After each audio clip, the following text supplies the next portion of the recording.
तो हेलो बच्चों, क्या हाल चाल? मौज मस्ती चल रही है कि नहीं? सबसे पहले मुझे ये बता दो, क्योंकि मौज मस्ती के साथ आज हम पढ़ने वाले हैं अपना next chapter, which is the second last chapter of history. Almost syllabus खत्म होने वाला है यार। एनर्जी कहाँ है तुम्हारी? ऊपर करो थोड़ी एनर्जी। चलो शुरू करते हैं। आज के चैप्टर का नाम है विमेन, कास्ट एंड रिफॉर्म। तो हिस्ट्री में विमेन कास्ट को लेके कैसे रिफॉर्म्स आए, आइए इसके बारे में बात करेंगे इस चैप्टर में।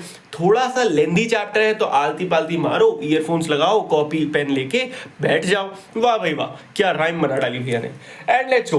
तो शुरुआत करते हैं इंट्रोडक्शन से। तो आज से 200 years ago children's were married off at an early age. Hindu and Muslim men could have multiple wives. Widows were expected to commit sati. And women had limited rights to property and little access to education. सही बात है। आज से बहुत साल पहले क्या हुआ करता था, बच्चों की बहुत बचपन में शादी करा दी जाती थी। हिंदूज हो चाहे मुस्लिम्स हो, उनकी मल्टीपल वाइफ्स हुआ करती थी। मल्टीपल मतलब वाइफ्स मतलब बहुत सारी शादी वो कर सकते थे। उसके अलावा विडो मतलब अगर किसी लेडी के हस्बैंड की डेथ हो जाती थी तो उसको सती होना पड़ता था। सती मतलब जानते हो ना? सती मतलब कि जहां पे उसके हस्बैंड को जलाया जा रहा है उसको भी वहीं पे जिंदा जला दिया जाता था और उसको खुद जलना होता था। तो ऐसी चीजें थी। उसके अलावा बहुत ही लिमिटेड राइट्स थे, मतलब उनको ना कोई प्रॉपर्टी मिलती थी, ना एजुकेशन की एक्सेस था लेडीज को। Society was divided by caste. Brahmin, Kshatriya जो कि टॉप पे हुआ करते थे, और अनटचेबल्स जो कि कास्ट में सबसे नीचे हुआ करते थे। They were not allowed to enter temples, draw water from the wells used by the upper caste, or bathe in ponds where upper caste bathe. इतना डिफरेंस था कि वो कुएं और वो पॉन्ड जहाँ पे अपर कास्ट के लोग नहाते हैं, वो लोअर कास्ट के लोग यूज भी नहीं कर सकते थे। उनको आसपास जाना भी वहाँ पे बहुत ही प्रोहिबिटेड था।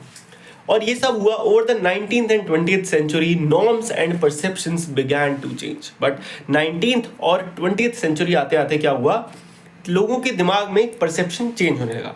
अब आइए देखते हैं क्या हुआ। अब बात करते हैं वर्किंग टुवर्ड्स चेंज। तो क्या क्या वर्किंग हुई? The development of new forms of communication in the early 19th century led to debates and discussion about social custom practices taking on a new character. तो इस टाइम पे एक debate शुरू हुई। मतलब कुछ ऐसे लोग तो थे जो इन्हें मानते थे, मतलब मोस्टली ऐसे ही थे, बट कुछ ऐसे लोग भी आने लगे जो इन चीज़ों को नहीं मानते थे और उन्होंने इसके अगेंस्ट में आवाज़ उठानी शुरू करी।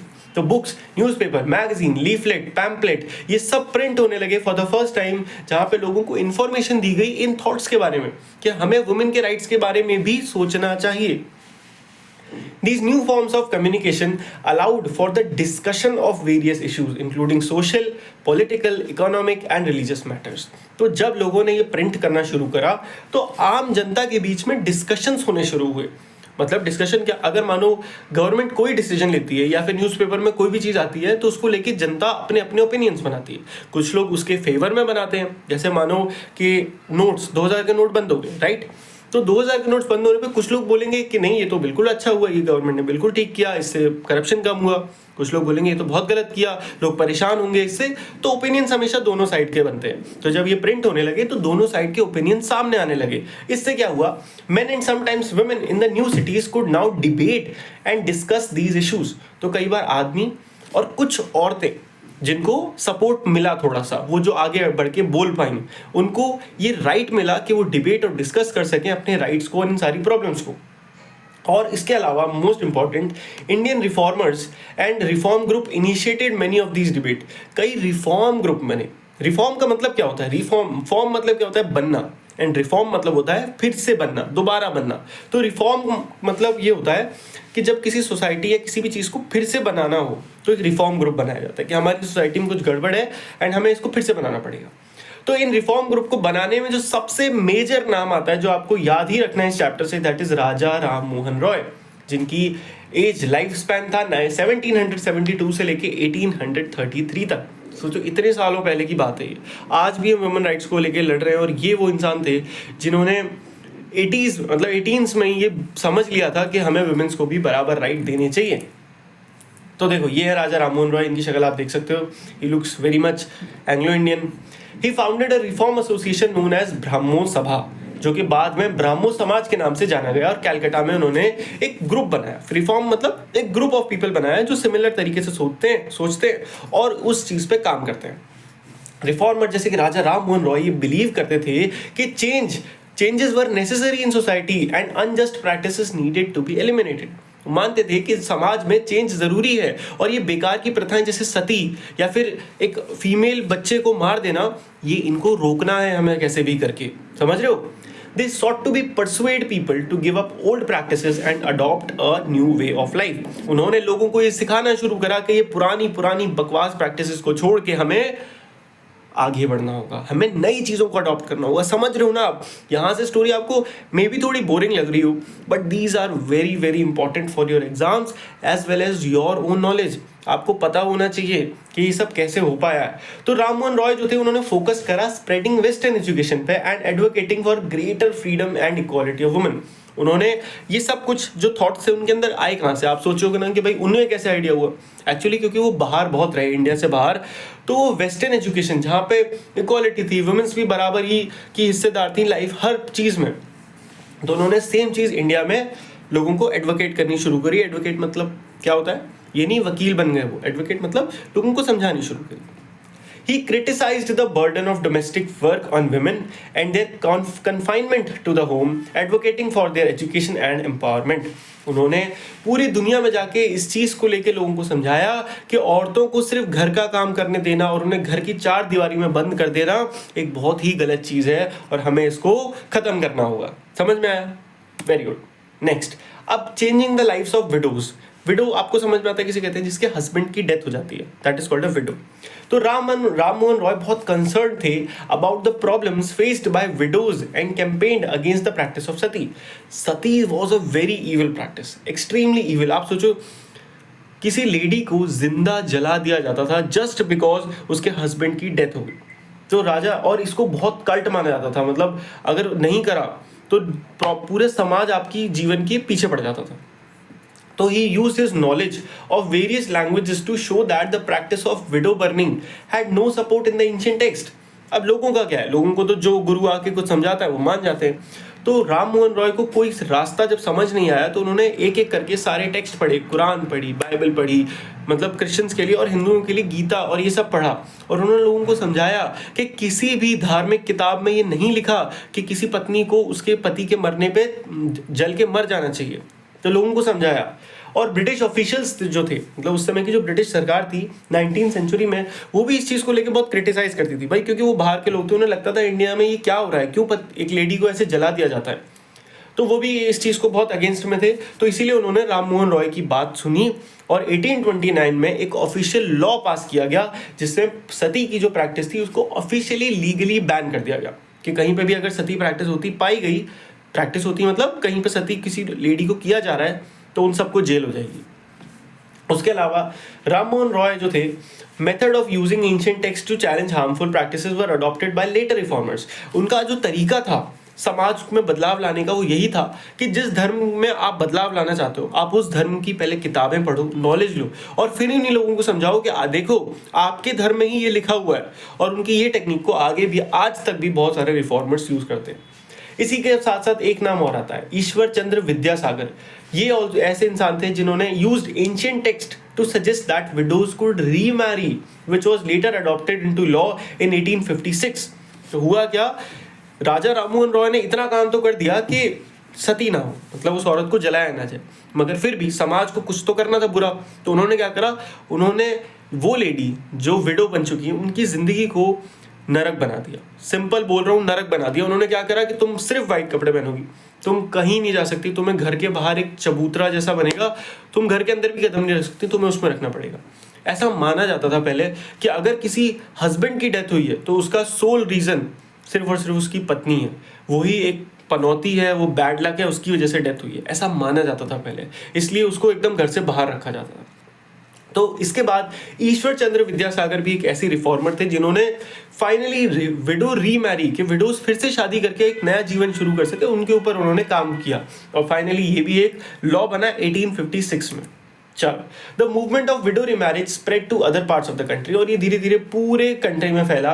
वीरसलिंगम पंटुलू, कौन, Veeresalingam Pantulu formed an association for widow remarriage in Telugu speaking areas. तो नॉर्थ में तो ईश्वर चंद्र विद्यासागर थे, साउथ में सेम चीज को प्रोपोगेट करा, यानी कि फैलाया किसने, वीरसलिंगम पंटुलू ने। Young intellectuals and reformers in Bombay also pledged to work for remarriage. Swami Dayanand Saraswati, founder of Arya Samaj, also supported window remarriage. अपनी कॉपी में नाम लिखते जाओ. कैसे नाम लिखोगे मैं बताता हूँ कैसे लिखना तुम्हें. सबसे पहला नाम लिखो राजा राम मोहन रॉय. उन्होंने किस पे काम करा था? उन्होंने काम करा था डैश लिखो और लिखो अबॉलिश सती. कॉपी नहीं लेके बैठे हो ना, फटाफट कॉपी लेके आओ. ले आए, चलो वेरी गुड. अब जैसे मैं बोल रहा हूँ वैसे लिखते जाओ. ट्रस्ट मी, इसके बाद तुम्हें रिविजन कुछ नहीं करना पड़ेगा. लिखो राजा राम मोहन रॉय डैश एबॉलिशमेंट ऑफ सती. अगला लिखो ईश्वर चंद्र विद्यासागर. लिख रहे हो ना? हाँ, ईश्वर Chandra Vidyasagar dash window remarry, और ब्रैकेट में ये भी लिख सकते हो Hindu window remarriage act. Pause कर लेना अगर फास्ट लग रहा है तो. उसके बाद लिखो वीर सेलिंगम पंटुलू विडो रीमैरिज, ब्रैकेट में लिखो तेलुगु स्पीकिंग. उसके बाद लिखो स्वामी दयानंद सरस्वती, ब्रैकेट में लिखो founder of Arya Samaj dash supported window remarriage. यही नाम अगर तुम्हें याद होगा ना, ये चैप्टर तुम्हारा भाई पक्का हो गया. इससे ज्यादा इस चैप्टर में कुछ टफ नहीं है. इस चैप्टर में सबसे टफ क्या है? ये नाम. And these are extremely important. आगे आएंगे ये, तो तुम्हारा साथ नहीं छोड़ेंगे ये. 9th में भी आएंगे, 10th में भी आएंगे. 10th में तो शायद नहीं आएंगे बट 9th में तो आएंगे. चलो, despite the new law the number of widows who actually remarried remained low. अब हुआ क्या? ऑल्दो एक लॉ पास हो गया कि विडो आराम से रीमैरिज कर सकती हैं, बट फिर भी समाज की, क्योंकि समाज में रहना है तो समाज की माननी पड़ेगी वाली बात की वजह से बहुत सारी औरतें शादी नहीं करती थी. अब आगे बढ़ते हैं. Point to remember. देखो ये एक्चुअली छोड़ते हैं, आगे बढ़ते हैं. Girls began going to school. अब यहाँ पे हम धीरे धीरे लेवल ऑफ फ्रीडम पे आगे बढ़ रहे हैं. फर्स्ट लेवल क्या था कि औरतों को कोई राइट ही नहीं था, उनको जला दिया जाता था. उनको अपनी जिंदगी का ही राइट नहीं था, जीने का ही राइट नहीं था. सेकंड, उनको शादी करने का राइट नहीं था. वो किसने दिलवाया? ईश्वर चंद्र विद्यासागर ने, वीर सेलिंगम पंटुलू ने, उसके बाद दयानंद सरस्वती जी ने, इन लोगों ने. अब उसके बाद बात करते हैं बच्चों को, लड़कियों को स्कूल भी तो भेजना है, हमें उनको बराबर एजुकेट करना था. तो कई रिफॉर्मर्स ये मानने लगे कि गर्ल्स को एजुकेट करना बराबर नेसेसरी है अगर हमें वुमेन्स की कंडीशन को सुधारना है. तो school for girls were established by reformers like Vidyasagar. Who was Vidyasagar? Ishwar Chandra Vidyasagar. इन्हीं के सामने जहां लिखा था विडो रीमैरिज, इन्हीं के सामने लिखो ब्रैकेट में एस्टैब्लिश्ड स्कूल फॉर गर्ल्स. और सेम अब एक नीचे नया नाम बढ़ाओ, ज्योतिराव फूले. इसके आगे भी लिखो स्टार्टेड स्कूल फॉर गर्ल्स. ये दो बहुत मेजर नाम थे. Initially, there was resistance to girls' education due to fear of taking them away from domestic duties and corrupting influences. पहले ऐसा माना जाता था कि लड़कियों को स्कूल अगर भेजा तो वो अपने घर के काम, चूल्हा चौका को भूल जाएंगी और करप्ट हो जाएंगी. मतलब गलत थॉट्स आ जाएंगे दिमाग में. Educated women were mostly taught at home by liberal fathers or husband, or they were taught themselves. तो हुआ क्या? स्टार्टिंग में तो जितनी औरतें पढ़ी, that was because of some good men, जो अच्छे लोग थे समाज में. जैसे कि कोई हस्बैंड है, वो अपनी वाइफ को सपोर्ट करता है, वो एजुकेटेड है, तो अपनी वाइफ को उसने पढ़ाया कि तुम पढ़ो तभी तो हमारे बच्चे आगे पढ़ेंगे. सिमिलरली कुछ फादर जो कि सपोर्ट करते थे अपने बच्चों को, उन्होंने पढ़ाया. तो कुछ ऐसे लोगों की वजह से ये सब शुरू हो पाया. बोर तो नहीं हो रहे हो ना? मुझे पता है ये चैप्टर थोड़ा सा है डिफिकल्ट, बट डोंट वरी. ये चैप्टर खत्म करने के बाद अगले चैप्टर बहुत मस्त, इंटरेस्टिंग, फनी है. तो चिल मारो, मस्ती से बैठो, एनर्जी अपनी रिचार्ज कर लो. The Arya Samaj and Jyotirao Phule established school for girls in the Punjab and Maharashtra. अब आर्य समाज का फाउंडर कौन थे? याद रखना, दयानंद सरस्वती और ज्योतिराव फूले. ये दोनों ही थे जिन्होंने गर्ल्स के लिए स्कूल खोले पंजाब और महाराष्ट्र रीजन में. एरिस्टोक्रेटिक मुस्लिम हाउसहोल्ड, मतलब पुराने जो मुस्लिम हाउसहोल्ड थे, women learned to read the Koran Arabic with the help of female teachers. अब वो मुस्लिम हाउसहोल्ड जो थोड़े से एजुकेटेड थे और अच्छी फैमिली से बिलोंग करते थे, वहाँ पे वुमेन्स को स्कूल तो नहीं भेजा गया बट उन्हें कुरान पढ़ना सिखाया गया अरेबिक में और with the help of female teachers. उसके अलावा some reformers reinterpreted verses from the Quran to advocate for women's education. कुछ रिफॉर्मर्स ने क्या करा? कुरान को रीइंटरप्रेट करा और उस लैंग्वेज में लिखा जिसमें वो पढ़ पाए आराम से, ताकि वो वुमेन्स की एजुकेशन को बढ़ावा दे पाए.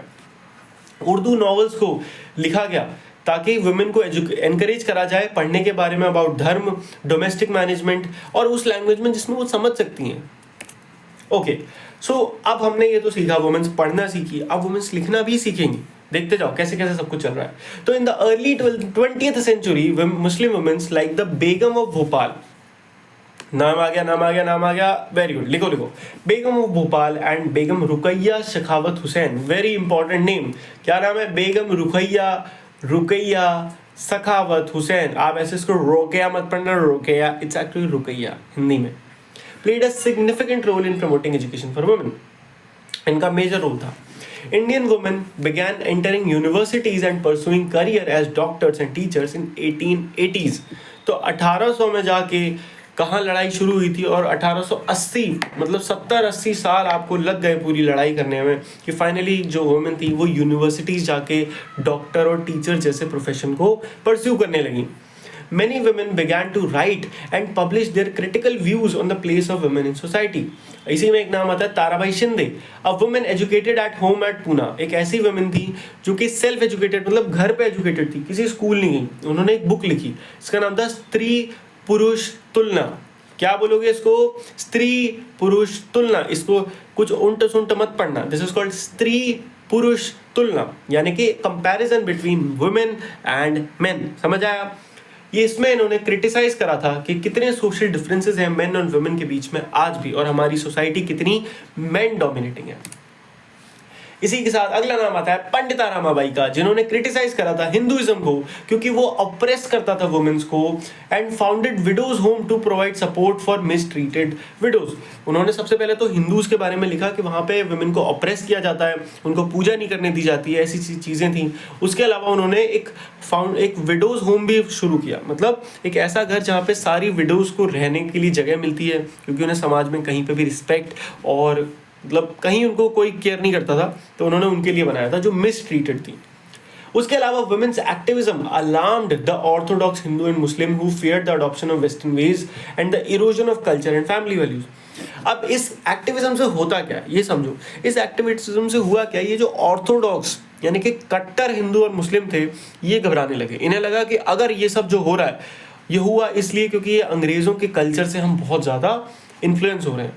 उन्हें लगता था कि अगर हमने, हमारी औरतों ने थोड़ा भी पढ़ना सीखा, लिखना सीखा, तो उससे क्या होगा, हम पूरी तरह अंग्रेज़ों के गुलाम बन जाएंगे और हम अपने कल्चर और फैमिलीज़ को भूल बैठेंगे.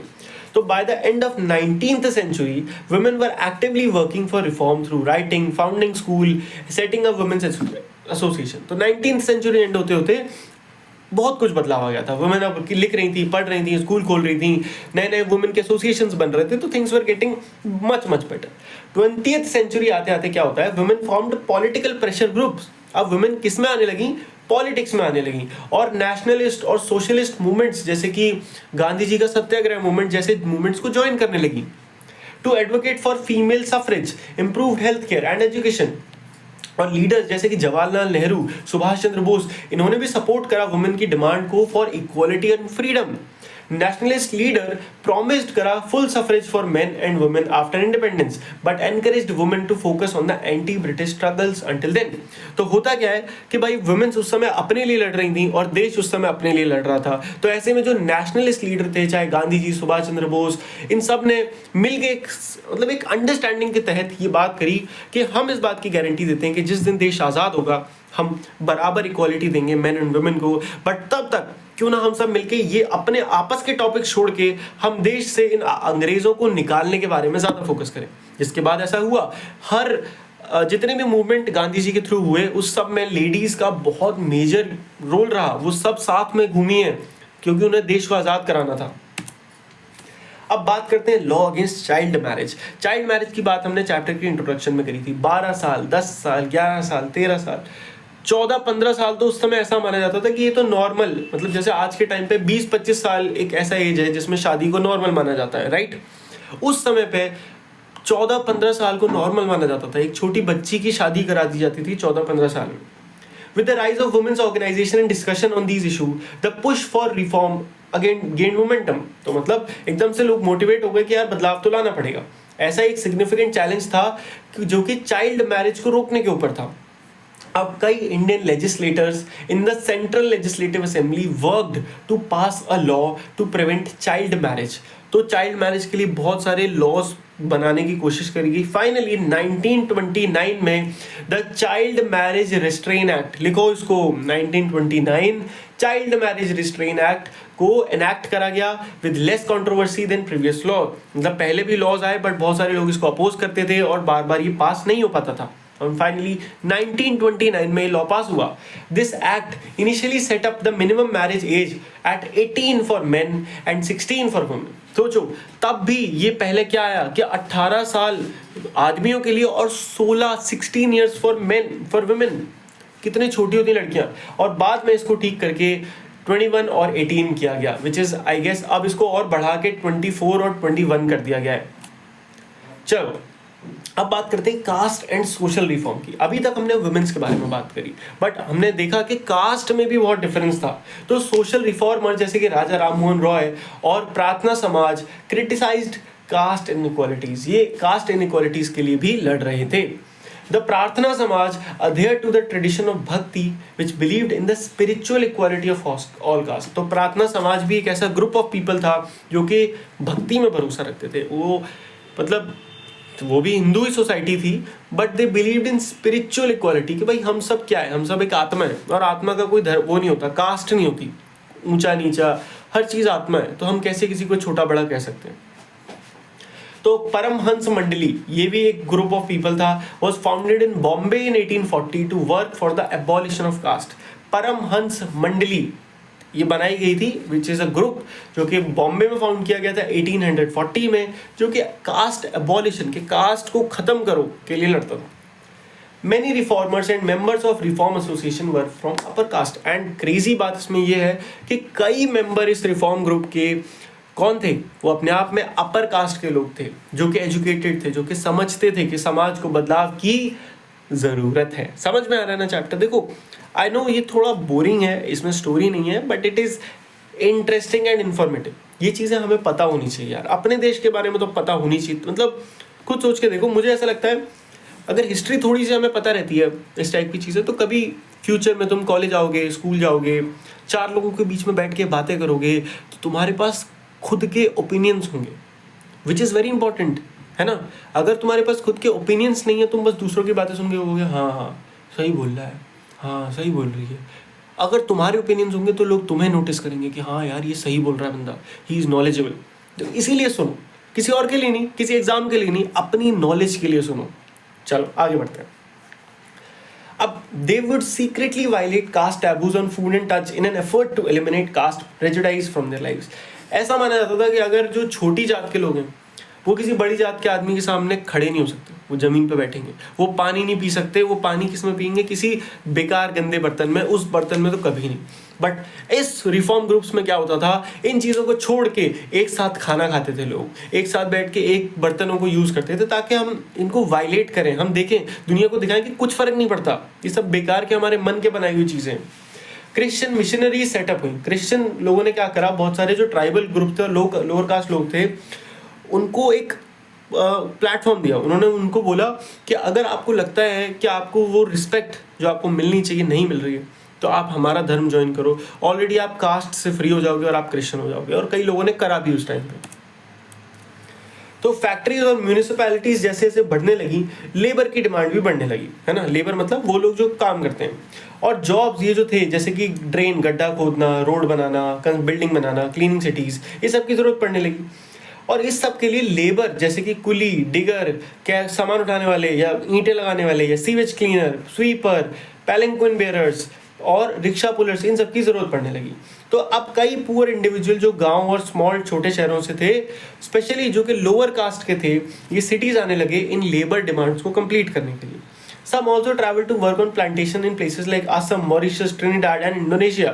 And the first time international काम करने का भी एक दौर आया कि बहुत सारे इंडियन लोग बाहर काम करने जाते थे। इनकी लाइफ बहुत बेकार होती थी, बट इनको अच्छा पैसा मिलता था एंड वो अपना सारा पैसा अपनी फैमिली के लिए भेजते थे। ठीक है। Although the work was often difficult, these individuals saw it as an opportunity कि अपनी इस बेकार जिंदगी से निकल के हम शायद अपने परिवार के लिए कुछ अच्छा कर पाएं। There were other jobs too. Army for example एक जॉब थी जो कि अपॉर्चुनिटीज देती थी। A number of Mahar people who were regarded as untouchable found the job in Mahar regiment. तो आर्मी भी एक ऐसी जॉब आई जहाँ पे कास्ट को टोटली अबॉलिश किया गया। अगर आप उस स्किल में सही बैठते हो तो आप आर्मी का मेंबर हो। बी आर अम्बेडकर, जो कि लीडर, सबसे इंपॉर्टेंट नाम इसमें लिखो कास्ट रिफॉर्म में, बी आर अम्बेडकर। तुम्हें पता है आज भी कितना ज़्यादा माना जाता है इनको, बिकॉज उन्होंने एक्चुअली बहुत काम किया है कास्ट रिफॉर्म के ऊपर। और दलित मूवमेंट के जो लीडर थे, had a father who taught at an army school. उनके पापा कौन थे एक्चुअली, जो एक आर्मी स्कूल में पढ़ाते थे। अब कुछ पॉइंट्स टू रिमेंबर को अभी हम छोड़ते हैं क्योंकि इतना इंपॉर्टेंट नहीं है। Demand for equality and justice. तो अब 19th सेंचुरी का जब सेकेंड हाफ चल रहा था, बहुत सारे मूवमेंट चल होने लगे कास्ट डिस्क्रिमिनेशन के अगेंस्ट में। ऐसा ही एक इंपॉर्टेंट मूवमेंट था जो आपको याद रखना है, सतनामी मूवमेंट। कौन सा? सतनामी मूवमेंट। लिखो, ये कहाँ था? सेंट्रल इंडिया में हुआ, और ये घासीदास जी इन्होंने शुरू करा था। इसका जो गोल था, वो गोल था सोशल स्टेटस को बढ़ाना लेदर वर्कर्स के। जो लेदर वर्कर लेदर का काम करते थे, अब लेदर का काम किसका होता है? एनिमल्स की स्किन का होता है। तो उनको समाज में इतना गंदा स्टेटस दिया गया था कि इनके घर आसपास ना हो जाए, ये पब्लिक में नॉर्मली घूम नहीं सकते, आप किसी को बता नहीं सकते तुम लेदर का काम करते हो, क्योंकि ऐसा मानते थे कि ये तो जानवरों को मार के काम करते हैं। भाई उनकी मजबूरी थी, उन्हें अपने फैमिली चलानी थी, है ना। तो ये वाली चीज़ थी। तो घासीदास जी ने ये सतनामी मूवमेंट शुरू करा ताकि इनके सोशल स्टेटस को बढ़ाया जा सके। हरिदास ठाकुर, जो कि मटुआ सेक्ट के थे in eastern Bengal, worked with Chandal cultivators and questioned Brahmanical text supporting the caste system. थोड़ी टफ लाइन थी, बट फिर से एक बार समझते हैं क्या बोला। तो हरिदास ठाकुर जो थे, उनका मटुआ सेक्ट था। मतलब हरिदास ठाकुर एक व्यक्ति हैं, किसके थे? उनका जो सेक्ट, मतलब जिस ग्रुप को वो बिलोंग करते थे, वो था मटुआ, जो कि ईस्टर्न बंगाल में थे।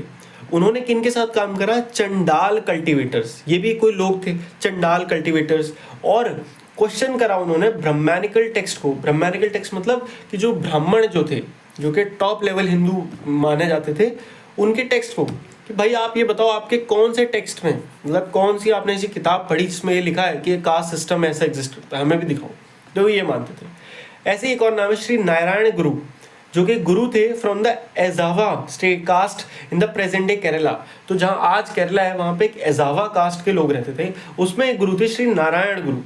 उन्होंने भी ये बात करी कि भाई यूनिटी और इक्वालिटी होनी चाहिए सबके बीच में, और सारे कास्ट डिफरेंसेस को हमें भुला देना है। तो ये आप देख रहे हो पूरे देश में अलग अलग जगह मूवमेंट चल रहे हैं, अलग अलग लोगों के दिमाग में सेम थॉट्स आ रहे हैं कि ये जो समाज में हो रहा है गलत हो रहा है।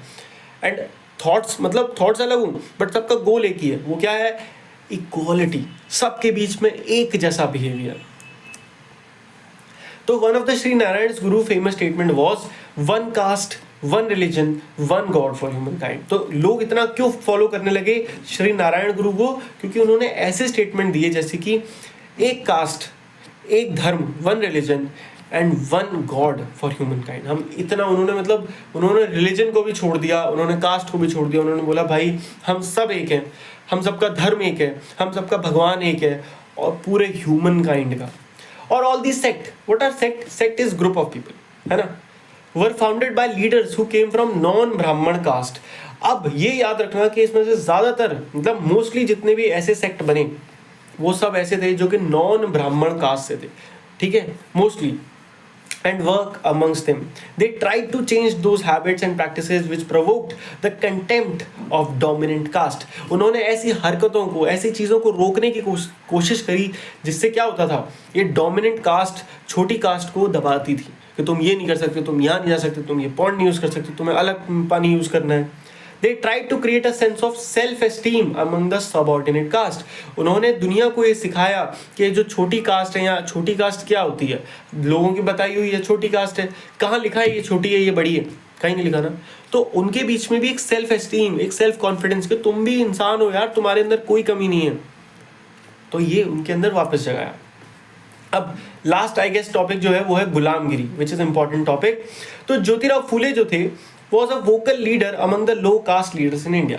वो खुद भी लो कास्ट से बिलोंग करते थे, और वो लो कास्ट को लेके बहुत ज़्यादा वो थे, मतलब लोगों को रोकते थे कि भाई ये सब आप क्या कर रहे हो, गलत चीज़ है।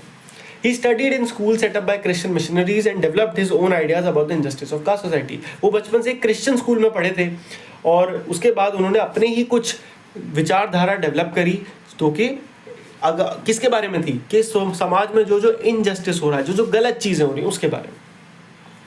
तो फूले जी जो थे, उन्होंने अटैक करा सीधे ब्राह्मण के क्लेम को, of superiority, arguing that the Aryans were foreigners and the land belonged to the indigenous people. उन्होंने क्या बोला, ब्राह्मण जो थे वो ये बोलते थे कि भाई हम सुपीरियर हैं, जितने ब्राह्मण हैं वो यहीं के हैं और बाकी लोग जो तुम सब हो छोटी कास्ट के, तुम सब अलग अलग जगह से आके यहाँ बस गए हो, तो इसीलिए तुम यहाँ को तुम्हारी सुपीरियर, हम ज़्यादा सुपीरियर हैं और तुम बेकार हो. उसने he believed in a golden age before Aryan rule when warrior peasant rule the Maratha countryside in just a fair manner. और वो ये मानते थे कि वो जो राजाओं महाराजाओं का ज़माना था, जब मराठा एम्पायर था, तब ये कुछ नहीं था. तब सिर्फ किसकी वैल्यू थी पता है, कि तुम कहाँ पैदा हुए. अगर तुम मराठा रीजन में पैदा हो तो तुम मराठी हो, कोई फर्क नहीं पड़ता कि तुम क्या कास्ट हो, क्या कुछ नहीं. तब सब फेयर मैनर से होता था. तो Phule proposed that Shudras and Ati Shudras should unite to challenge caste discrimination. तो शूद्र और अति शूद्र सबसे बिलो कास्ट थे. उन्होंने बोला कि तो हम सबको यूनाइट होना चाहिए, तब हम इनके अगेंस्ट लड़ेंगे. तो उन्होंने क्या बनाया, उन्होंने एक नया ग्रुप बनाया जिसका नाम था सत्य शोधक समाज. ठीक है, लिखो फटाफट. Satya Shodhak Samaj dash started by Jyotirao Phule and advocated for caste equality. A line लिख दो, लिखी. चलो, और फूले जी ने एक किताब भी लिखी जिसके ऊपर ये पूरा पैराग्राफ हम पढ़ रहे हैं, जिसका नाम था गुलामगिरी. यहाँ पे स्पेलिंग गलत है obviously, but I know you know. Gulamgiri. तो dedicating it to those who fought to free slaves in America, drawing a parallel between the condition of lower caste in India and black slave. तो उन्होंने गुलामगिरी करके किताब लिखी जिसमें उन्होंने बताया कि कैसे अमेरिका में भी सेम इशू था और कैसे कितने लोग उसको खत्म करने के लिए मतलब लड़े और उन्होंने अपनी जान तक गंवा दी. Phule extended his criticism for these caste system to argue against all forms of inequality, including the plight of upper caste women, the hardship of labor, and the humiliation of low caste. मतलब उन्होंने अपनी ये जो criticism अपनी book में जो बुराई करी, वो ना केवल इस inequality की, उसके अलावा कि ये upper caste women, including the plight of upper caste women, कि भाई चाहे किसी भी कास्ट में वुमेन को तो तब भी बुरा हाल है, उनको भी कुछ नहीं है. उसके अलावा लेबरर्स की कितनी बुरी जिंदगी है और लो कास्ट के साथ जो ह्यूमिलिएशन होता है, इस सब चीज़ों के बारे में भी उन्होंने लिखा. तो उनका जो मूवमेंट था कास्ट रिफॉर्म, वो आगे किसने कंटिन्यू करा, वो आगे कंटिन्यू करते हैं डॉक्टर B.R. अम्बेडकर और E.V. रामास्वामी नायकर, जो कि 20th सेंचुरी में जब अभी 19 कुछ चल रहा था तब इन लोगों ने उसको फॉलो करा कि भाई अब हम इस मूवमेंट को आगे बढ़ाएंगे, जो कि एक टाइम पे शुरू करा था ज्योतिराव फूले जी ने. अब अगला सवाल, इसके ऊपर भी बहुत डिबेट थी कि टेम्पल्स में कौन कौन घुस सकता है. तो अंबेडकर जो थे वो एक मेहर फैमिली में बोर्न हुए थे और उन्होंने बचपन से ही बहुत ही कास्ट बेस्ड प्रेजुडाइज मतलब डिस्क्रिमिनेशन भी देखा था अपनी हर रोज की जिंदगी में. सॉरी, उनको डिस्क्रिमिनेट किया जाता था स्कूल में कि भाई वो स्कूल के बाहर बैठो, क्लास के बाहर बैठो, क्लास की जो जहाँ पे सारे बच्चे पानी पीते हैं उन टंकियों से तुम पानी नहीं पी सकते क्योंकि वो अपर कास्ट के लिए. स्कूल कंप्लीट होने के बाद उन्हें एक फेलोशिप मिली. फेलोशिप क्या होता है, एक स्पॉन्सरशिप की तरह होता है, मतलब स्पॉन्सरशिप क्या बोलते हैं, स्कॉलरशिप की तरह होता है कि वो US गए पढ़ने. और जब वो 1919 में इंडिया वापस आए तो उन्होंने बहुत लिखा इसके बारे में कि कैसे अपर कास्ट लोग ज़बरदस्ती दबा रहे हैं लोअर कास्ट लोगों को. 1927 में अंबेडकर ने एक टेम्पल एंट्री मूवमेंट स्टार्ट करा. तुम्हें पता है 1927-29 से पहले तक तो जितने लोअर कास्ट के लोग थे उन्हें मंदिर में जाने की परमिशन नहीं थी, मतलब वो भक्ति तक नहीं कर सकते थे अपने भगवान की.